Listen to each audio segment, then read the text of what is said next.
light, a cloud of dust, and a hearty Hi-Yo Silver, the Lone Ranger.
All of the glamour of the Old West is brought back to us today as the famous Lone Ranger, mystery rider of the plains, urges the great horse Silver down the danger trails of long ago.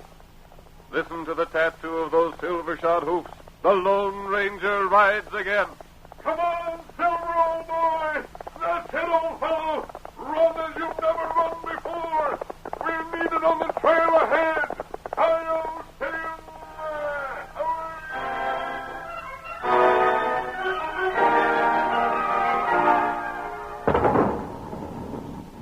That thunder of cannons was the signal for the start of the first thrilling ride of the Pony Express in the year 1860.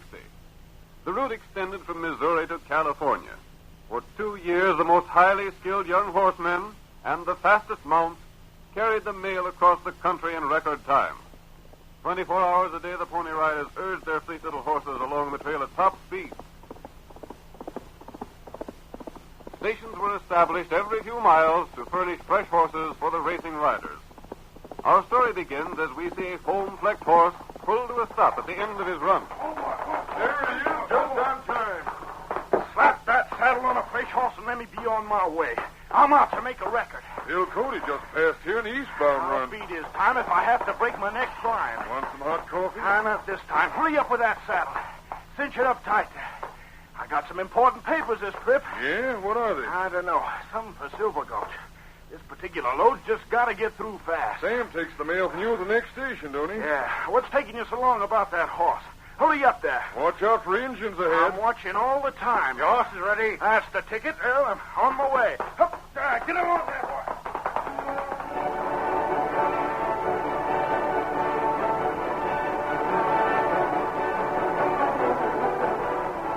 The Pony Express rider was on his way again with important papers to be delivered to Silver Gulch.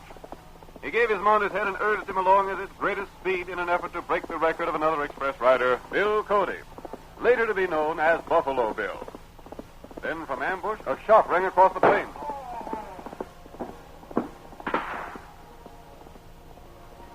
The Pony Express rider fell headlong from his horse while the animal continued down the trail alone. In the meantime, the Lone Ranger and his faithful Indian companion, Tonto, had made their camp along the route at a point several miles beyond the spot where the express rider had been ambushed. As the riderless horse flashed past them, they ran out on the trail looking for some explanation. That Pony Rider horse. But where's the rider? Me not know. Maybe him fall off. The Pony Riders don't fall off their horses, Tonto. That's right. And that horse isn't running away. It's galloping right along the regular trail. Something's happened. Maybe that's right. Here, Silver. What you do, huh? It's about 8 miles to the station where the horses are changed. We're going back there, Tonto, and see what's happened to the Pony Rider. And that's good. When anyone interferes with the mail, it's something serious. You think someone do something? The only way to get a Pony Rider from his horse is to shoot him off. Yep. Come with me, Tonto. Tonto, ready. Come on, Silver.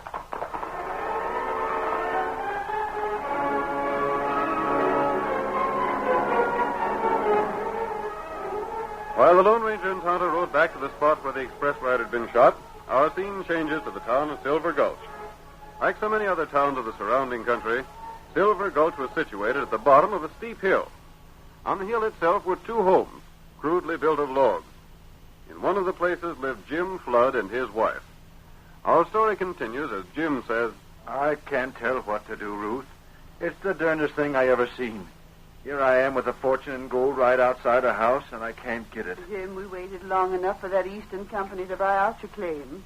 I don't reckon they ever aims to buy it. I sort of figured from what the examiners said that it wouldn't be no question but what they'd buy us out, same as they done with all the other good claims. I'd say we'd better sell your land to Harv Riggs and get what we can out in it. Come out back and take a look at the claim, Ruth. I've seen it 100 times. But maybe we can figure out some way to get the ore out. Come on. I get so tired climbing this hill. I don't know whatever possessed us to build our house here. Good timber, a swift stream, and being near my claim, that's what it was. Here, let me help you, Ruth. You'll like to turn your ankle on this loose rock. I'll get along better alone. What's Harv Riggs' last offer? Just $150. Including the house? The whole works. House, land, and gold claim. Ain't much. Ain't nothing at all to what the claim is worth. The worst of it is these rocks are so doggone loose. I send them sliding down on Riggs' place every time I stick a spade into the ground. And you can't get to pay dirt without spading. No. What's that paper Riggs has got from the law? Something called an injunction. What's it do? Just about ruins me, that's what. It keeps me from doing any digging here. Every time I dig, I send a shale down on Riggs' property. So he got this paper. Next time I dig, I go to jail. There's Riggs coming up the hill now. Ornery rat. Hey, Flood. Hello, Riggs. I just stepped outside your house by the rocks that slid past my place. Yeah? All over my proposition. To buy your place? Buy mine or sell me yours. Ain't no ways an even proposition. You offer $150 for mine and ask $1,000 for yours. That's the deal. And mine has gold on. Well, can't get at that gold, though, can you? Thanks to you and your doggone legal papers, I can't. Jim, why can't you build a fence and keep the rock from sliding down? Sorry, ma'am, that won't do. You could build a dozen fences and it wouldn't do. It'll stop the sliding rock. Yeah, if only that paper don't make no mention of fences. It just says that you can't dig, and that's all there is to it. Why, you ornery polecat. You're just trying to force me to accept your proposition. That's right. But look here, Riggs. $150 for my land's nothing at all. Why, them Eastern mining men said it was worth at least $20,000. They ain't offered you that much, have they? Well, no. But they might. It takes time for the mails to get here. You won't get no such offer. Like as not, that's fool's gold anyhow. Ain't neither. Well, buy me out for $1,000. That's a good bargain if your place is worth $20,000. All right, I will. $1,000 cash money. But now, wait, Riggs. You know blame well I ain't no cash. Cash is what I'm after. I'd have it blamed soon if I could dig that land. The paper says you go to jail as soon as you start digging. Look here, Riggs. I'll make a deal with you. I'm listening. I'll pay $2,000. That sounds good. But not cash money. I'll give you $2,000 if you let me dig my land to get it. That ain't no deal. The law says you can't dig. But I could if you was to let me. I'll sign a paper pledging $2,000 to you, and you have the judge take the paper back. Call that injunction paper. No. Your place ain't worth $500. What more do you want? I know a good thing when I see you, Jim. Reckon I'd be a blame fool to let this chance go by. Sooner or later, you'll have to sell your land, won't you? Why? Sell it or starve. And I don't reckon anyone would buy it with me holding this injunction. You better sell to me while you got the chance. Because maybe when you want to sell, I won't be willing to go as high as 150. Polecat, that's what you are. You know just enough about the law to use it to your selfish ends. You're misjudging me, Jim. You're the one that's being selfish. You're like the dog in the manger. You can't use the land yourself, and you won't let no one else use it. Well, I can wait. I reckon you'll sell when you begin to get good and hungry.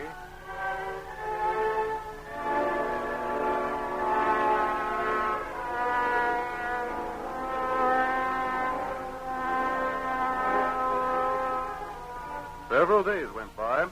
Jim Flood, unable to sell to the Eastern Syndicate, and unwilling to sell to Riggs, began to feel the pinch of poverty. As our next scene opens, we see him in the Silver Glove Cafe and watch him as he approaches the bartender. If you just let me have a little more credit, Steve. I'd like to, Jim, but you already owe a sizable amount here. But it's grub I want. Little state liquor. Don't you see? Food costs money, Jim. I'm afraid your credit here has come wore out. You won't give me none, Steve? Reckon not. You ain't heard from that Eastern company, have you? No, not yet. Well, I didn't figure you would. Riggs was talking about the fool's gold you thought was genuine. Riggs, that ornery. He says that you never'd hear from that company. Says we'd be foolish to let you have more credit. We never'll get our money. Riggs is trying to make me sell out to him. That's why he's saying them things. Well, maybe you better had sell out. For $150? Oh, Steve, you know what my place is worth. Well, it ain't worth much if it's got fool's gold on it. Let me tell you something, Jim Flood. Yeah? If you don't sell out pretty quick, me and Sam over in the general store is going to have to go to law. I suppose that's Riggs' suggestion, too. Well, it's a good one. You owe us both considerable money. It's up to us to get it. We can force you to sell out if we have to. Pardon me. Oh, yeah. What'd it be, stranger? I happen to overhear you two talking. I reckon we was talking a little too loud. Who is this man, Riggs? What do you want to know for? Who is he? He lives up on the hill a ways, just below my house. I've heard something about the situation on that hill. Your name is Flood, isn't it? That's right. What's your handle, stranger? Suppose you call me friend. Friend? Huh. Reckon that's one thing I ain't got right now. Flood, if you'll sit over here at the corner table with me, I'll stake you to a meal. Thanks, stranger. It ain't so much that I'm hungry. It's the missus, my wife. She's home. When you go home, you'll take food to her, Flood. I ain't taking charity from no stranger. You're looking for word from the East, aren't you? Yeah. Hey, stranger. You sort of talk like an Easterner. Is that where you're from? Fix up some food for Flood to take home when he goes. You'll be paid for it. Are you from the Eastern Mining Syndicate? Suppose we sit over here at this corner table and talk.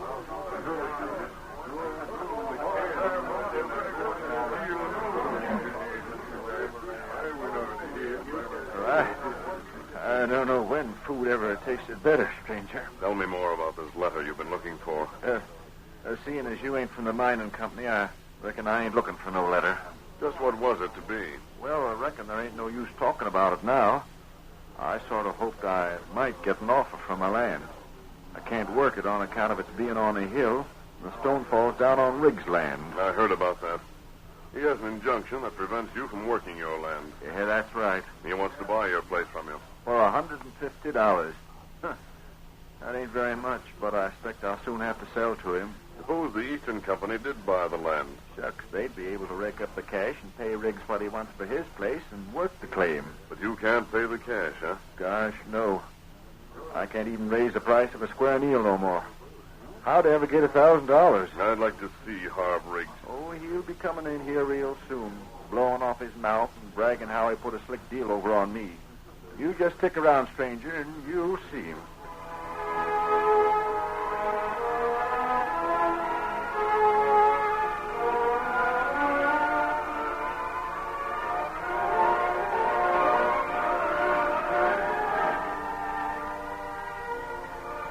The Lone Ranger gave food to Jim Flood and loaned him money.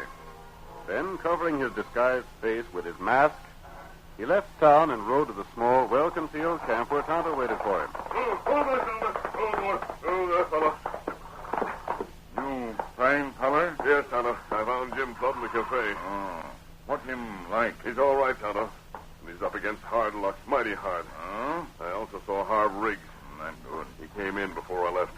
Him feller you want? Yes, Tonto. He's the fellow the Pony Rider described to us. Him feller who shoot Pony Rider? Tonto, Harv Riggs is our man.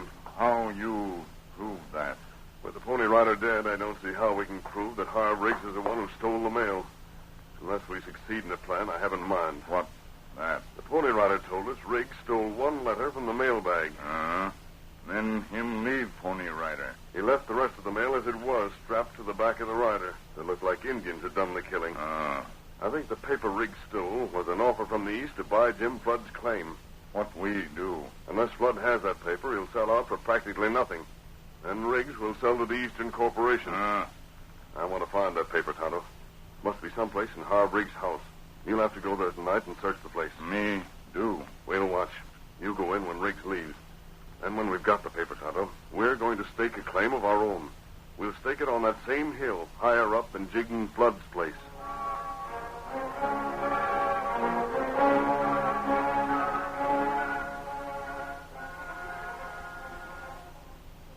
The curtain falls on the first act of tonight's Lone Ranger drama.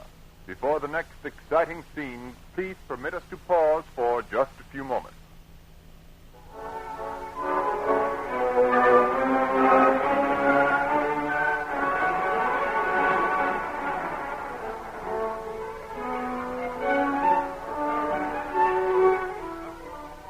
Now to continue our story.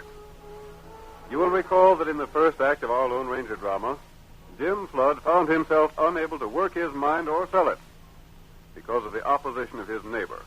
A letter to Flood from the Eastern Syndicate was stolen by Riggs before it reached its true destination. Riggs had also won an injunction prohibiting Flood working the claim on the grounds that loose rock endangered his property. At this point, the Lone Ranger took a hand in the affair by giving financial help to Jim Flood, the famous masked rider determined to bring Riggs to justice. That night, Tonto entered Riggs' home in search of the missing letter. In the meantime, Riggs had gone to call on Jim Flood. We hear him as he raps on the door of Jim's home. Evening, Jim. I figured you might want to talk to me tonight. Oh, you. Well, come in, Riggs. Come in. Heard you was having hard luck in town today. You knew I was going to have hard luck before I went there, Riggs. It's your talk that's had them shut off all my credit everywhere. Well, you can't blame a man for being a shrewd business dealer, can you, Flood? I'd almost sooner starve than sell out at your price. And so would I, Jim. Tell Riggs we ain't going to sell. No, I can't do it, Ruthie.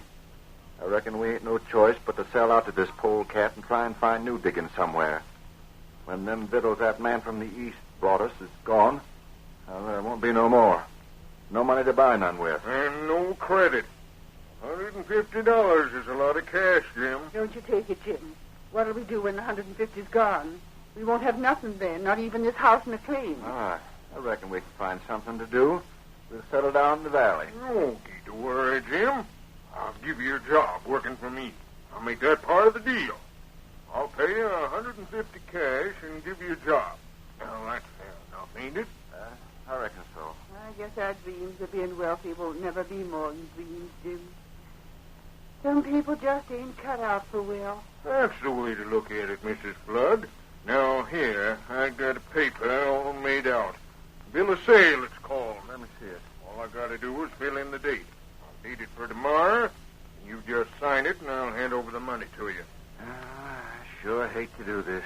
After all your hard years of prospecting, Jim, to finally strike this gold claim and then have to sell out for $150. Never mind, Ruth.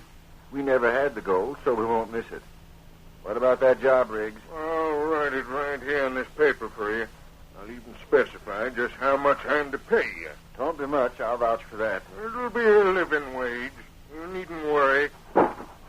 Jim, look. Oh, what's that? Take it easy. It's an outlaw, a masked man. Put down them guns, mister. I want you to come with me. What are you coming here for? Who do you want? Who are you? You stay back, Riggs. It's Jim Flood I want. You can't do this. You can't take me. I ain't got nothing to say. Hurry, Flood. I'm waiting. Don't try to draw that gun. All right, mister. You're showing good sense, Jim, and coming without a struggle. I ain't struggling none. Riggs, don't let him take Jim. Stop him somehow. Stop him. I don't know anything I could have done. He's captured Jim. He's run off with him. Is this more of your ornery scheming? There they go. Look, the outlaw's carrying Jim on that white horse. Land's sakes, they'll break their necks riding down the hill at that speed. Ain't no use me going after him. But you can get to town, can't you? Hurry up and get the sheriff. There ain't no telling what'll happen to Jim.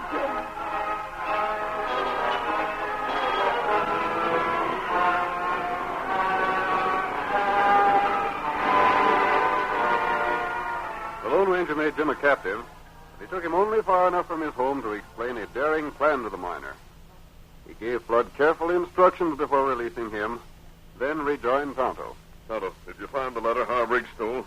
Tonto, look in the house. Not find letter. He wouldn't destroy the letter, Kemosabe, because he'd want to sell the mine to the company when he gets it from Jim.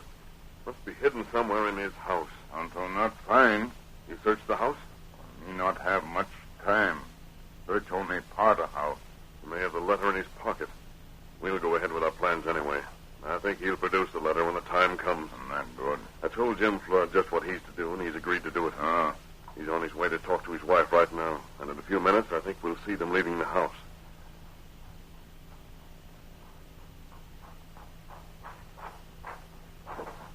Come on, Ruth. We got to get. Jim, where you been? Oh, I was that much afraid. What did that masked man want for... Rig's gone. Yeah, a long time ago, but where you been? Ain't no time for talking.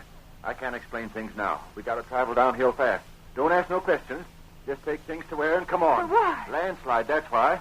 I've been hearing rumblings on the hill. I ain't heard nothing. Your ears ain't sharp enough then. Now, come on, Ruth, and get some things together. It's too risky to stay here tonight. Jim Flood, have you took leave of your senses? No, here, take these things. Where are we going? We're going to put up for the night at the hotel in town. You have gone loco. First that masked man runs off with you. Then you come back shouting things about a landslide coming off tonight. And now, without a cent of cash money and no credit, you talk of going to the hotel. We got some money. Where did it come from? It was loaned us. Come on now, let's get going. The sooner we get to town, the better.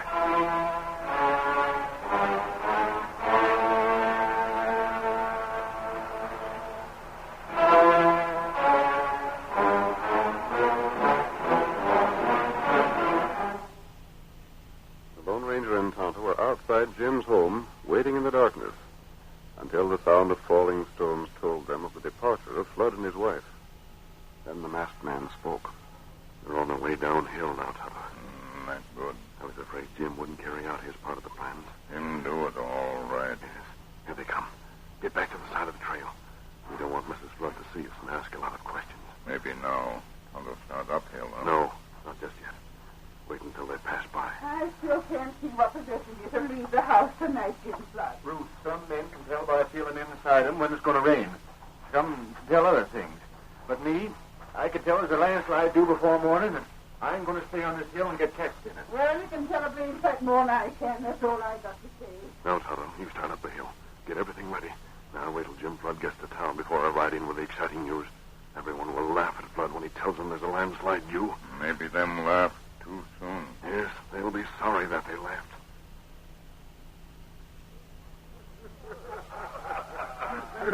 Where do you feel the landslide? In your bones, Jim? All right, Dad. That's a lot of you. Go on and laugh. Boys, he invites us to laugh. Free of charge. Didn't have his rheumatic ache when rain is due. He gets a feeling when there'll be a landslide coming on. Hey, what's that? Hey, what's all that noise? Landslide! Hurry! Get up the ring, please! It's happening! Huh? Oh, what did I tell you? What sort of trick is this? Come outside! See for yourself! He's me! What's the matter? Where? Who is he? All weeks from his past! Come on! See over here! We better go and have a look anyhow. Slide is bad, it might wreck the town. I tell you, boys, it'll ruin a town if it's a bad one. It's the trouble with having a town where this one is. Wonder why Riggs don't know about it. He didn't have the feeling of it like I did. You might have warned him, Jim. You laughed like the same all you men did. Here, that is! The masked man was right. Why'd he go there? Boys, we gotta rescue Harv Riggs. We gotta get to him somehow. Get your horses! Come on.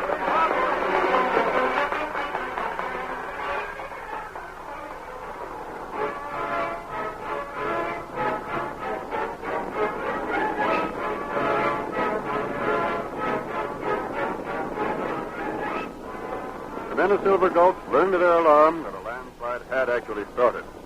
Jim Flood and his wife were safe, but it was feared that Riggs would be destroyed in his cabin.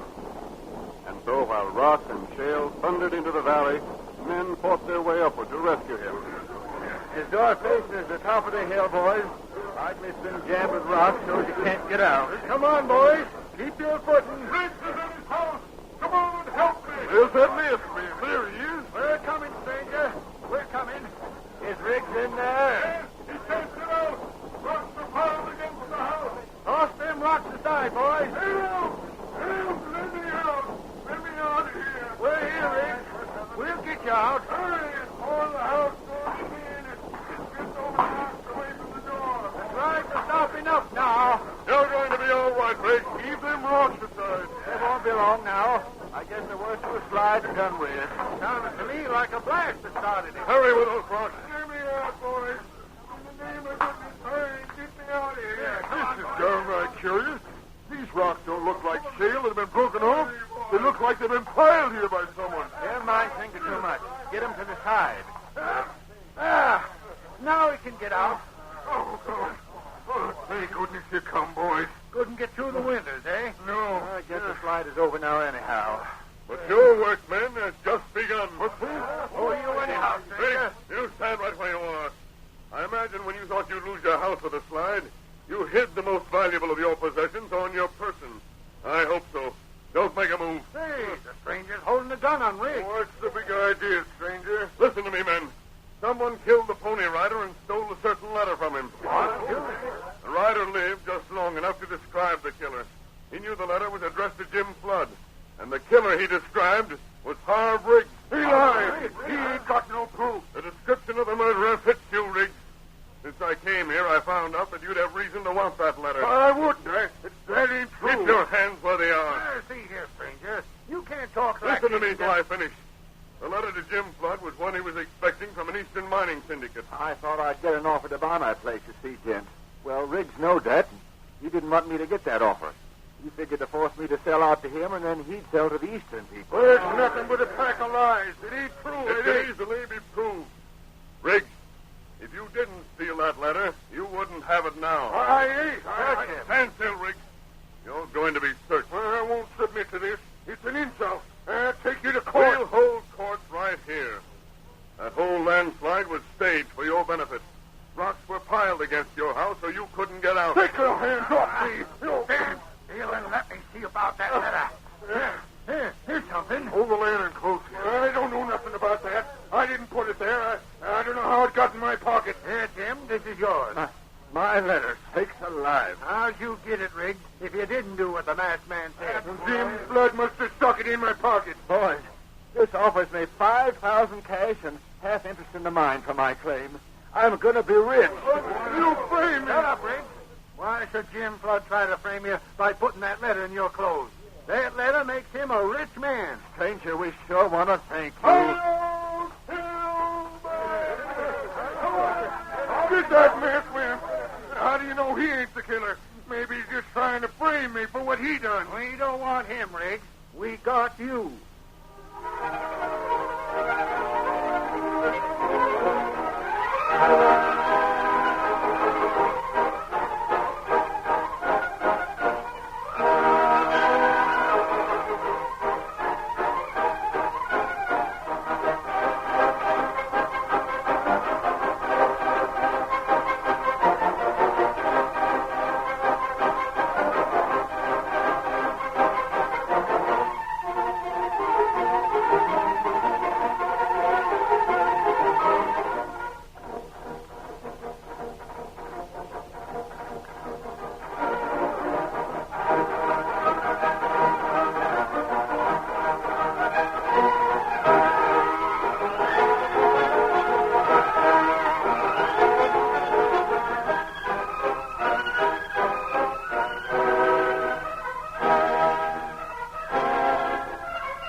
The story you have just heard is a copyrighted feature of the Lone Ranger, Incorporated.